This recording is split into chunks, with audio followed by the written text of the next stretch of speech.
Question number 24 में a parallel plate capacitor of capacitance C has a spacing D between the two plates having area A.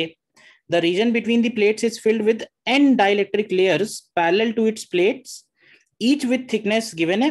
The dielectric constant of mth layer is given for a very large number.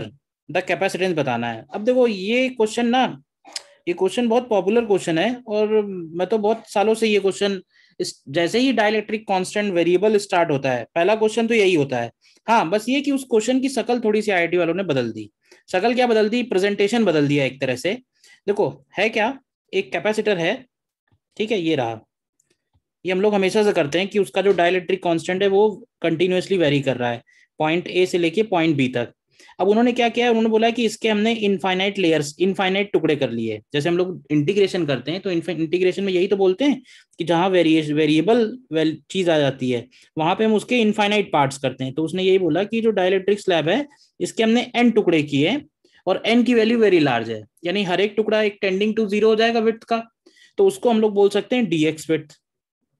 अब mth layer का जो dielectric constant है total number of n layers हैं उस पर depend कर रहा है. तो हम लोग ऐसे भी बोल सकते हैं ना कि जो m अपॉन कैपिटल n है is basically x upon D, और हर एक की जो थिकनेस जिसको हमने डेल्टा लिखा हुआ है d upon capital n when n is very large, तो ये वैल्यू बन जाएगी dx के इक्वल. तो ये जो बीच में कैपेसिटेंस आ रहा है डीसी, इसका कैपेसिटेंस अगर हम लोग लिखें तो इसको लिखेंगे के ए अपसाइलन नॉट अपॉन इसकी थिकनेस, थिकनेस यानी dx, और तुम इसकी वैल्यू लिखो तो k की वैल्यू बनेगी k bracket 1 plus X upon D into A epsilon not upon D X. अब ये क्वेश्चन इस फॉर्म में तो बिल्कुल किया ही हुआ क्वेश्चन है, ये बिल्कुल नया क्वेश्चन नहीं था. हाँ, उसका प्रेजेंटेशन जरूर नया था. और ये सारे कैपेसिटर्स आप देखोगे तो ये सीरीज में आएंगे सारे कैपेसिटर्स. तो सीरीज में आएंगे तो हम लोग ऐसे बोलते हैं 1 upon C equivalent is integration of 1 upon D C.